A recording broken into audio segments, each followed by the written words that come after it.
many people have had quite negative experiences with men. I think that's the thing we have to call out, not just women, but men as well.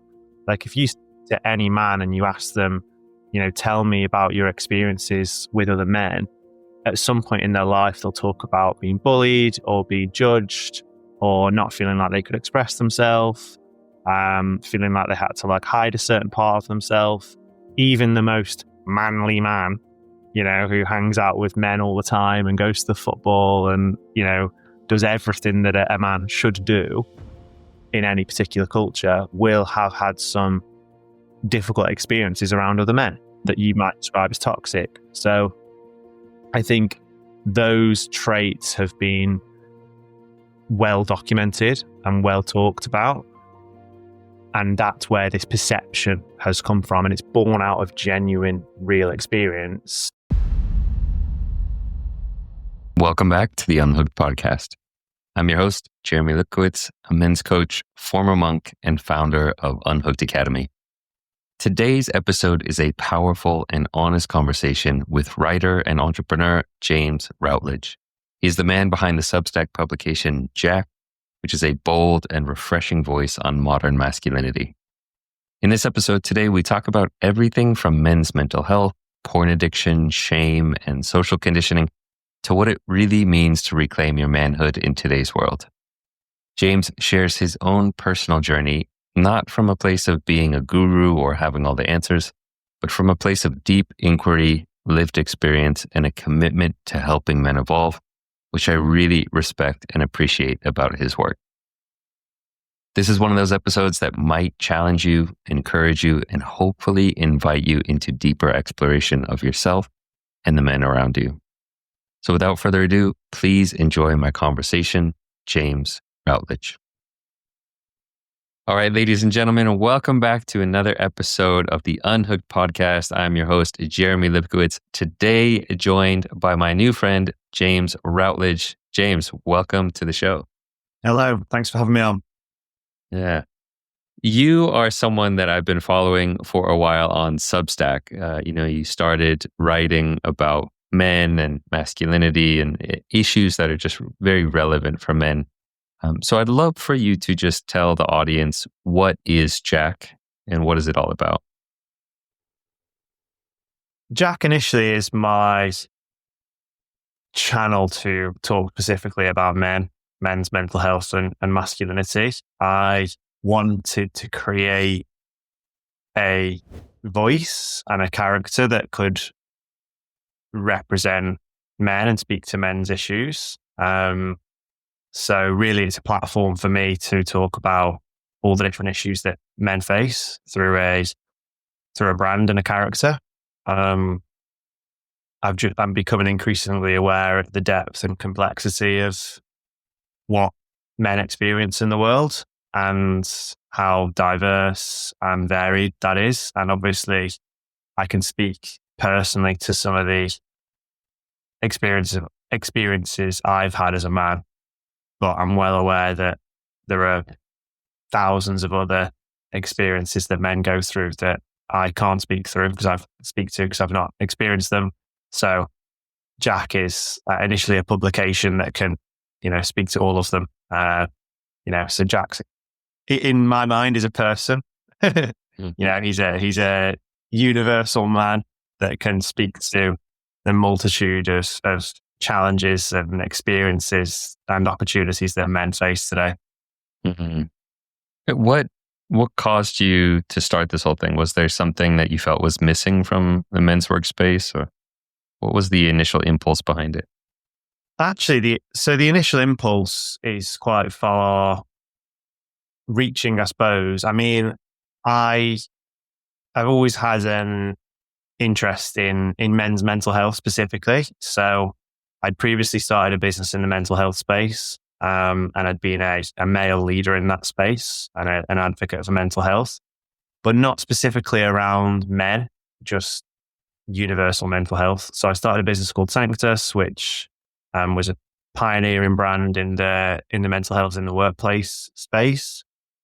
And then when I sold that business, I then was spending some time out and, reflecting and thinking about what was next. And I remember actually I was in a sauna in a gym where I lived.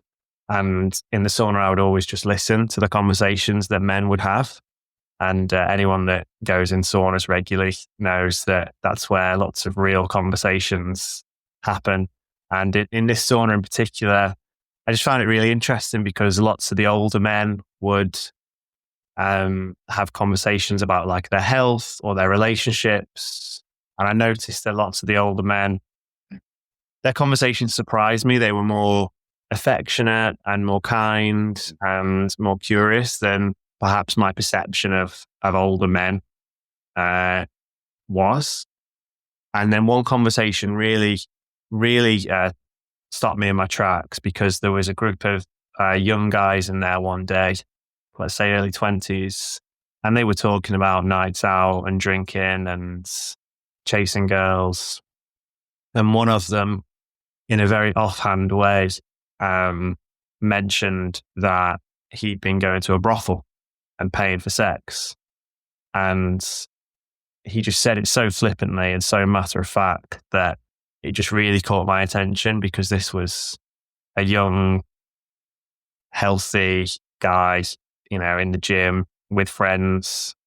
And he then said a comment of, well, where else would I go? And that just caught my attention. I raised my eyebrows and made me want to investigate what was going on with men even more, basically. And yeah, I initially began writing a book called Jack the Lad, which is like a Bridget Jones's Diaries for Men. So I started putting that together as like a piece of creative writing and enjoying that process. And then this year, I thought I can't hedge all my bets on getting a book published. So I'm going to start bringing some of these issues to light and writing about what goes on under the surface for men. Yeah, underneath the surface. I think that's a kind of a great phrase, that there is so much underneath the surface that we don't see on social media, we don't see on Instagram or in the workplace. And as you say, there are little glimpses of it sometimes in a sauna or, when two guys are getting together for lunch where they can actually have a deep conversation. But I think your publication really brings to light some of those issues. What are some of the topics you're most passionate about when it comes to men and masculinity? I mean, in general, I'm passionate about men taking space and men really actually sharing their voice about their experiences. I think for a long time, men actually have repressed their feelings and not shared how they feel towards something or shared their version of events or their stories. They've been told, it's not what a man does. It's not strong to do that. Representing and showing your feelings is weak. Showing any vulnerability is weak.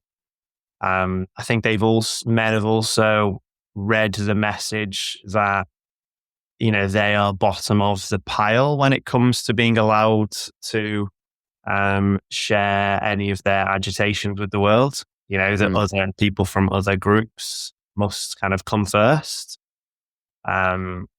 So, my overwhelming message is like, let's shine a light on men and your experience as a man.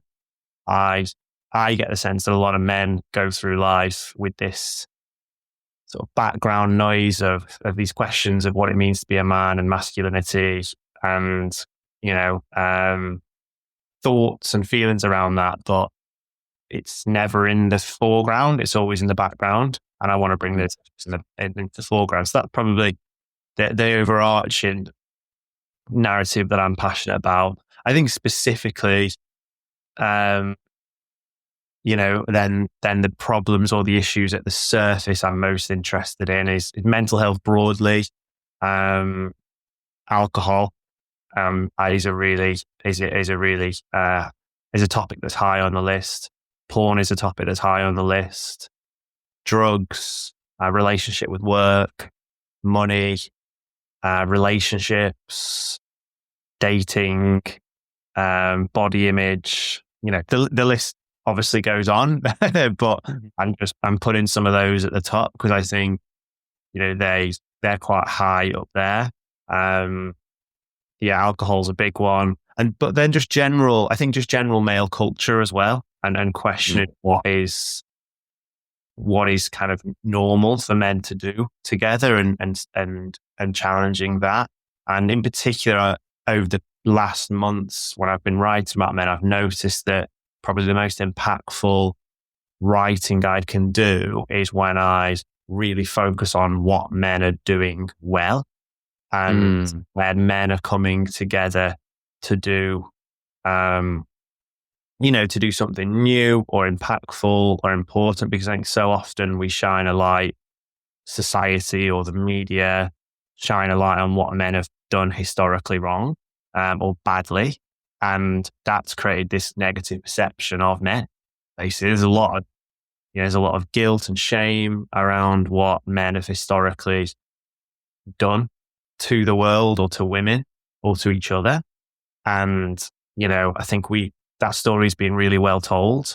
Yet what maybe we don't do enough is shine a light on the good men in our world that are, creating awesome podcasts for other men to heal, or men that are putting on retreats or sharing their story, or just being like mentors to young boys and being good role models in their communities. I mean, there's so many silent heroes out there that are just kind of like being good people in their community. Yeah. Exactly. So loads of issues that I know men face, and then also lots of really inspiring men that I believe deserve to get the headlines as well. Yeah. On that topic, you've said in one of your posts that masculinity is stigmatized in its own way. And I'm wondering if you could unpack that a little bit. Like, what do you think people are getting wrong about what it means to be a man, or what masculinity means? Where's that stigma coming from? I think we're very confused at the moment about what masculinity is, to be honest. I sometimes wonder how helpful, these broad groupings are as the masculine and the feminine. I understand the desire to have that kind of yin and yang balance of the masculine and feminine, and broadly, I think those categories are helpful guides. Yeah, they are guides. Like there's no definition of these things. Like we are human. Right. We get to decide it all for ourselves. So I sometimes think the desire to define and label is quite confusing and unhelpful. But generally, people do seem to like the idea that there are broad categories of behaviors and values that are masculine and feminine. And that seems to be helpful to people. I think what is unhelpful at the moment is that the behaviors that people group as masculine are at the moment mostly seen as negative or toxic. That's the word that is used most, because many people have had quite negative experiences with men. I think that's the thing we have to call out, not just women, but men as well. Like if you to any man and you ask them, tell me about your experiences with other men, at some point in their lives, they'll talk about being bullied or being judged or not feeling like they could express themselves, feeling like they had to hide a certain part of themselves. Even the most manly man, who hangs out with men all the time and goes to the football and, does everything that a man should do in any particular culture, will have had some difficult experiences around other men that you might describe as toxic. So I think those traits have been well documented and well talked about. And that's where this perception has come from. And it's born out of genuine, real experience. I don't believe we've unpacked those experiences enough. I don't think gone deep into, one trait of a toxic form of masculinity is, when men only banter with each other, right? And they don't actually say what they feel or what they mean. That can become quite toxic when it's constant jokes or shit chat or, mild to aggressive forms of bullying. That is toxic, and lots of men have experienced that. I think though, if we unpack that and we go deeper and deeper into that, actually for lots of groups of men, there's a desire to connect, and banter or, some of that chat that doesn't hit the point, really underneath that, there's a desire to connect, and there's often an inability to express feelings and emotion in a direct way. So yes, that might have felt toxic or created a toxic kind of culture that self-perpetuates. Yeah, I think if we truly understand the male experience, it's born out of some real feelings of fear and insecurity that need to be attended to. So, yes, some versions of masculinity have been toxic, and that's created this general perception that that's what men are. And that's not fair at all. Like, we need to understand why that culture has become prevalent, what happens, and start to take a look at what a more healthy and functioning culture around masculinity looks like. Because the general perception at the moment from women is that masculinity and men, and when people say toxic masculinity, they're basically saying men are toxic. That's what that actually means. And I believe as men, we need to reclaim that narrative and change how we behave with one another and how we behave to women and other people in our world, so that we can reclaim what it means to be a man and how we operate, and therefore our perception of masculinity. Where would you recommend? Like, I'm thinking of someone listening to this who maybe hasn't been involved in a lot of men's work. They haven't, they're not in these circles, and they have had some difficult experiences with men in their life. Maybe they didn't have strong positive role models. Maybe they were bullied as a kid. Where would you recommend someone starting? Are there certain books or resources? Obviously, publications like yours, but what is kind of the entry point for this kind of work?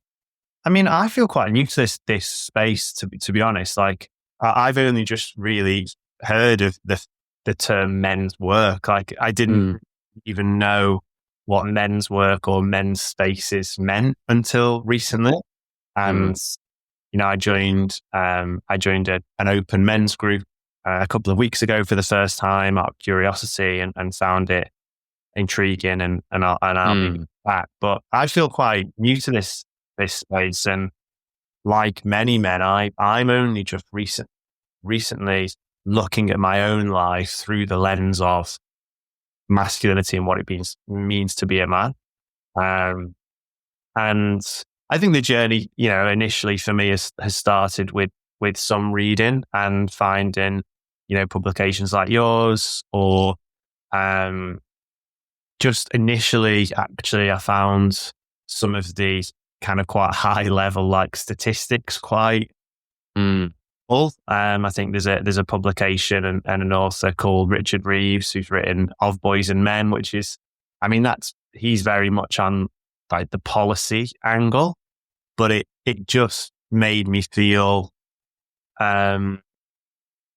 like, okay, this is a thing that's happening to men and boys across the world. Like, there is genuinely a societal problem that we need to take a look at. And that made me feel, I don't know, it gave me more permission to explore it. I think I then listened to an audiobook on Spotify called No More Mr. Nice Guy, which I've since realized is a bit of a classic. And actually, a couple of years ago, I would have heard that title and thought, there's no way I'm listening to that. It just sounds so corny. And actually, I got a lot of value out of it. what else? There's a very famous book, that anyone who's been in this space for a while will know what I'm going to say, called Iron John, which is like a series of myths about men and masculinity. I found that helpful, because I think the investigation, the exploration for me has been thinking about, okay, where do I get content, or where am I nourished in my life for me as a man? Whereas I think for the last 5 or 10 years, I've been on the journey of maybe that's been more well-being and mental health focused.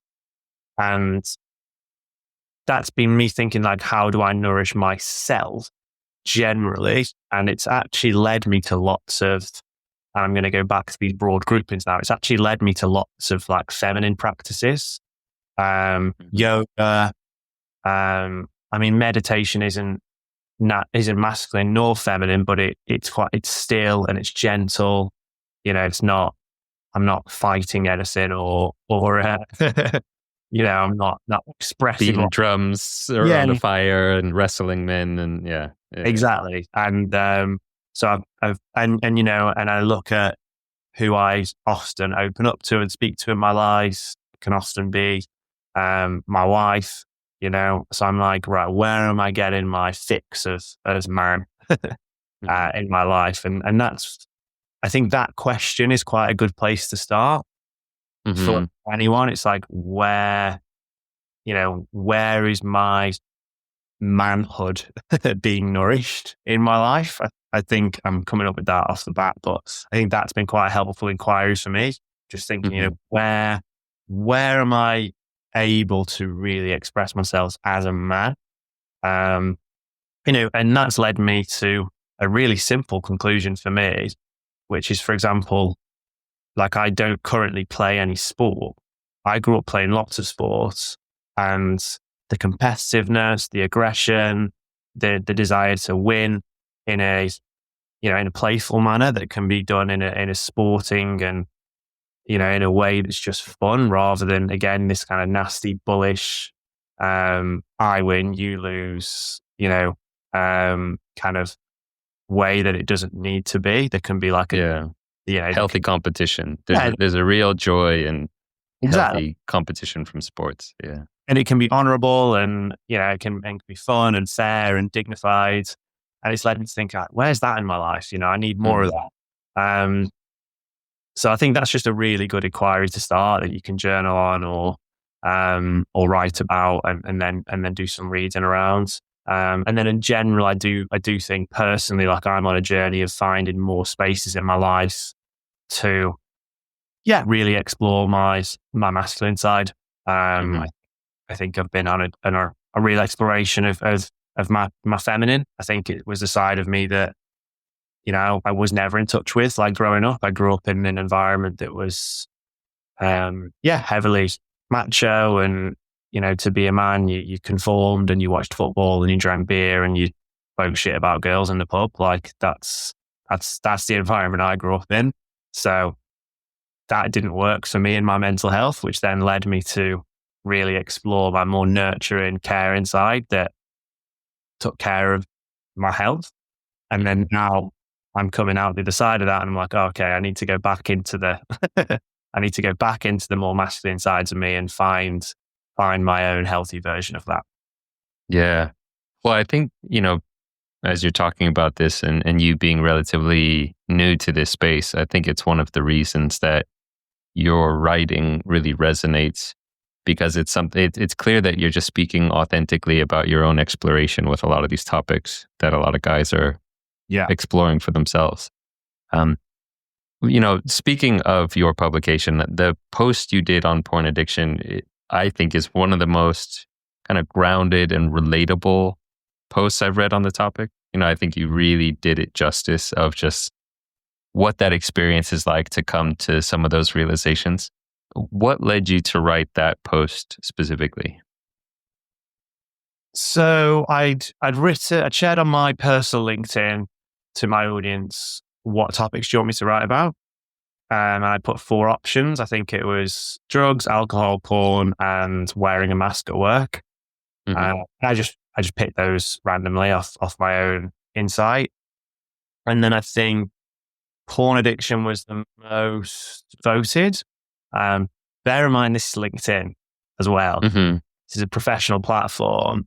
Now, I can see who voted as the author of the poll, but you can't as a participant. So there is an element of anonymity for people, as long as they trust me as the author.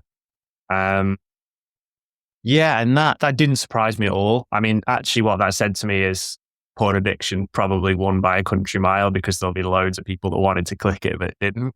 Because I know the nature of the shame around that. So that was one reason. Again, when I was doing the creative writing and I was writing Jack the Lad, I felt, I really wanted to represent porn use in that book as in a way that was like relatable and maybe a bit funny and comic.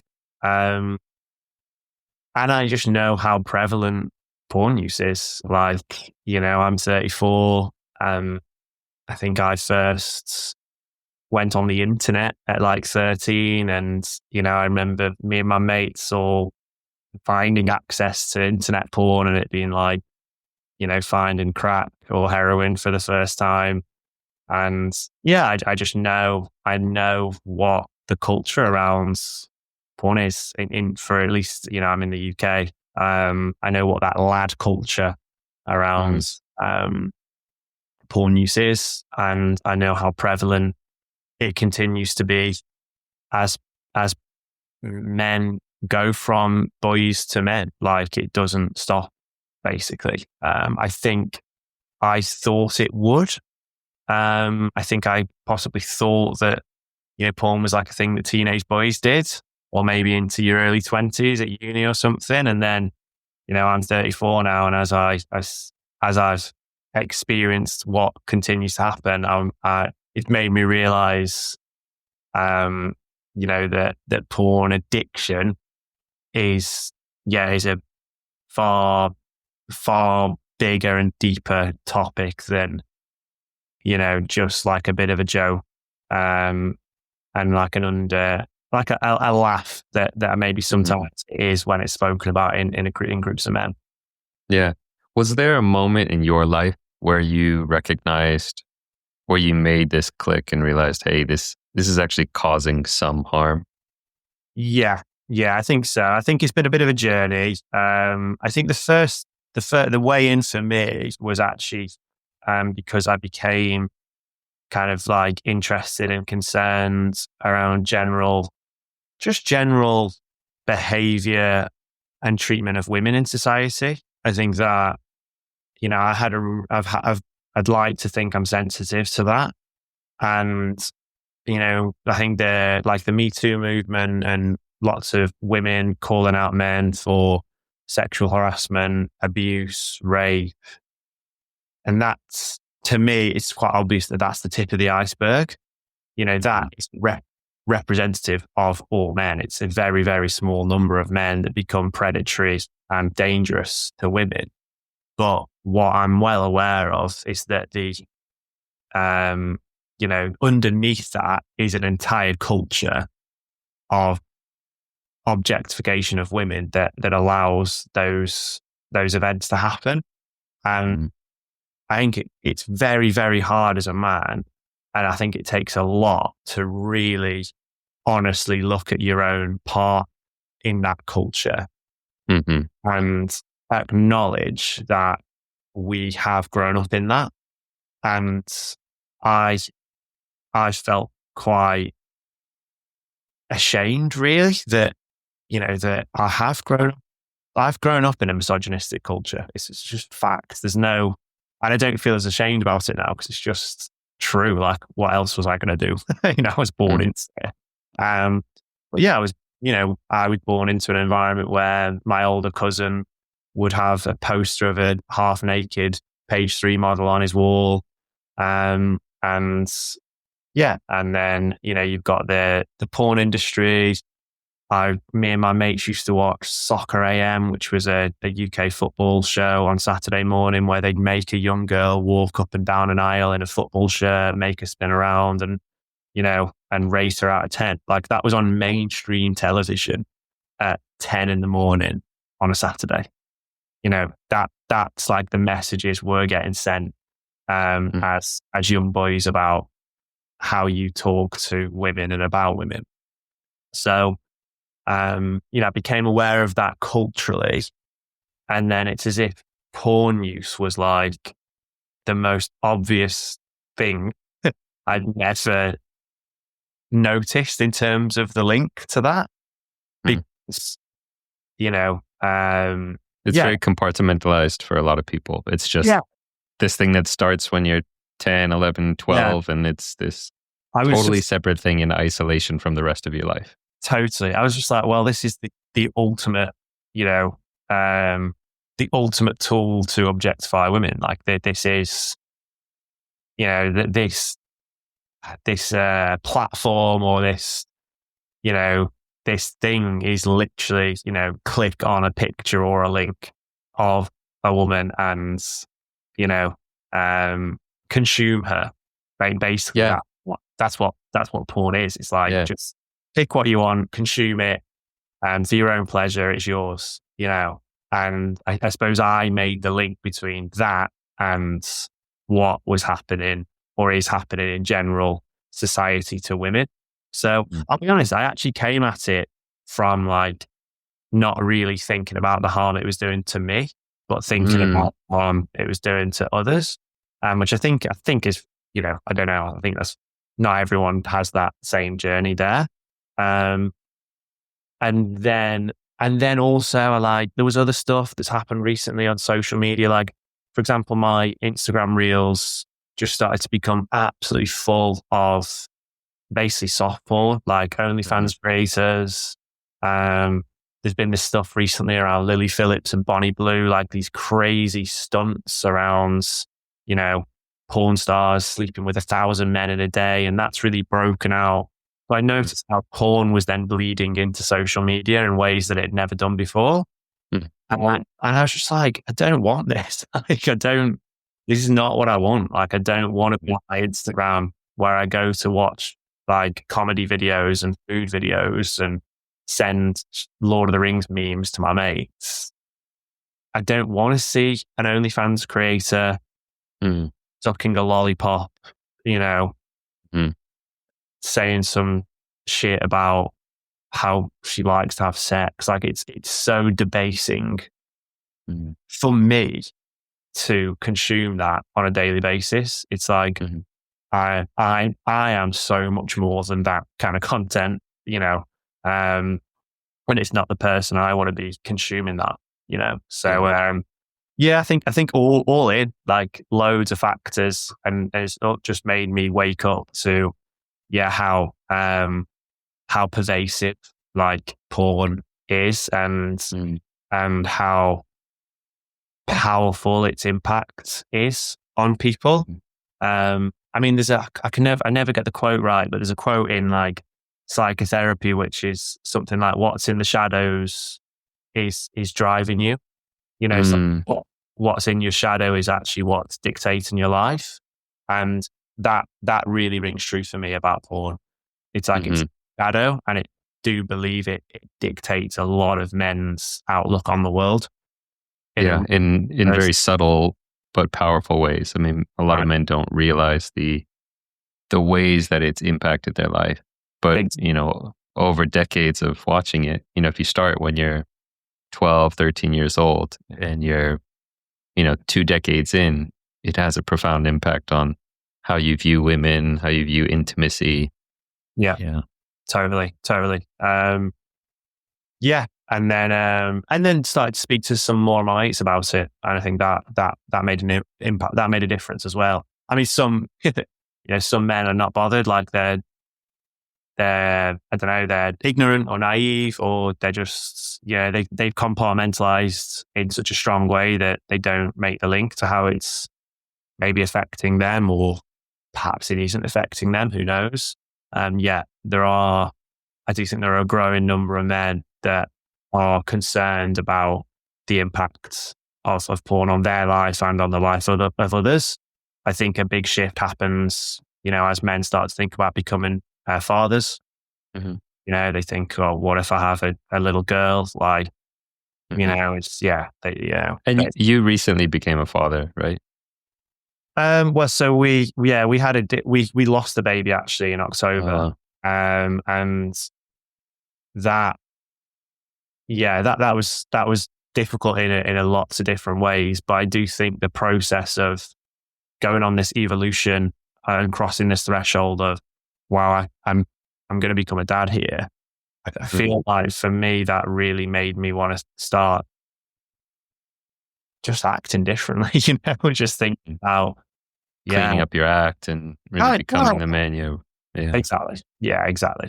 Thinking beyond myself as a young man and thinking about myself as, I suppose, an adult and who I want to be more in a much more conscious and intentional way. Yeah. You mentioned in the article that you wrote on porn that stopping porn isn't just about quitting, it's about reclaiming your headspace. I'm curious what that means to you. I think like what I've noticed is that, for the men that are struggling with and actually I think a lot of men would struggle to even call it a porn addiction. Like the word addiction is quite strong for a lot of people. It scares people to think that they are addicted to something. We only get, in the movies, we see addicts as people that live in doorways, and they're homeless and they're shooting bent up over on the street in the dark alleyway kind of thing. Yeah. Yeah, exactly. So no one likes to think about themselves as an addict. I think a lot more of us are addicts to things like porn and social media than we might like to admit because of what technology has done to us. Mm-hmm. I think we're coming to terms with that. So I think what I've just realized is how much Headspace that does. It's like this silent drumbeat in men's lives. I think it's it's not the just silent craving, just that kind of that hunger that's always there in the background. Yeah, exactly. I don't know. I think I get the sense that some men who develop a really strong addiction are genuinely like, they're, and I don't know this world as well as you do, like they're genuinely thinking, hey, when am I next going to watch it? They're really designing their whole life around it. I imagine if the addiction becomes very severe, I imagine for the vast majority of men, it's much more subtle than that. But I think it's, I remember I read a book years and years and years ago. It's like Think and Grow Rich by Napoleon Hill. It's like an absolute classic thing that you'd probably read. I think a lot of young men read it when they're like 21 and they're thinking about, how getting rich and how they're powerful. Yeah. How they become a millionaire in the next 4 years or something. But I do remember reading that book, one of the first books I read written by a man where he talks about sex. And he was basically, one of the chapters is look like the pursuit of sex. If that's a constant pursuit of yours, it is going to hold you back. And it did resonate for me actually as a young man, because like many young men, when I was in my early 20s, I was single, I was constantly thinking like, who am I chatting up next? Who am I speaking to? Like, who's my next date or whatever. Like it did dominate, and it made me realize like, wow, this does take up a lot of my headspace. Like I believe the same thing is happening to men around porn. Like it's kind of like this hum in the back of their minds that is impacting, how they see the world, how they see women, and then just like practically how much time, like just time, I don't know. It depends what people are up to, like 2-3 hours a week, maybe 1 hour a week. Yeah, I think, what impact is that actually having? Because it's not just the time consuming porn. It's like it's maybe the time spent on Instagram reels, flicking through stupid videos of probably fucking 18-year-old girls dancing, that like, what an absolute brain drain, that just totally mindless time spent. Yeah. Just the real way it can kind of consume your mind and consume your activities in terms of lusting after women, objectifying women, chasing after thirst traps on Instagram. I mean, it can really, it can take away a lot of your life energy. And that's what that Napoleon Hill book, the chapter on sex transmutation was really about, that it's an energy and, it's a resource, and you can either waste it or you can channel it and transmute it into something powerful. Yeah. Was it, when you started shifting your views on porn, was it hard for you to quit? Were there kind of moments of in and out, or was it a pretty easy transition of, hey, I don't want to do this anymore? I think there was just like a lot of shame to kind of work through. And then, even, it's funny, like even before coming on this pod, I thought, God, like, do I want to talk about this on a podcast? Like, is that, I was like, I was nervous because I think there is so much shame around it. And actually, like, talking to you here, it's nice to talk about this topic in such a normal way, because I think that's actually where we need to get to. Just like we talk about cigarettes or alcohol or cocaine, it's like as a substance that, that people have been hooked on. And I remember I have friends, older friend, and he's an alcoholic in recovery. So he's not drank for, let's say, like 30 years. And, been to AA and done all of that, those steps, and been on that path. And he would always say to me, once you're an alcoholic, you're always an alcoholic. Like once you're an addict, you're an addict. And I'll be honest, I never got it. I actually thought, nah, that's not true. Like you can change, you can, you don't have to label yourself in that way. I always thought that. And again, that word addict, like, it just didn't resonate. I found it too strong of a word for someone that I saw as such a nice guy. And I think what's actually helped me is around the topic of porn use is to see myself and not just myself, like many of us as like recovering addicts. It's like we've grown up in this culture that has, conditioned us to see women and sex in this particular way. And we need to recover from that. And I don't feel ashamed about that. Like, I just think that I've done nothing. The 13-year-old James was doing nothing wrong. Like, he was just doing what he was kind of told. Yeah. Right. It wasn't his fault. It wasn't like he was some malicious 13-year-old boy that wanted to ruin the world. No way. Yeah. Not like he was like sinister or strange. He was just a 13-year-old boy, like discovering the world. Was curious about sex and found something that made him feel good and was like, whoa, this makes me feel good. Let me do it again. Yeah. Exactly. So, I just think seeing it like that has helped. And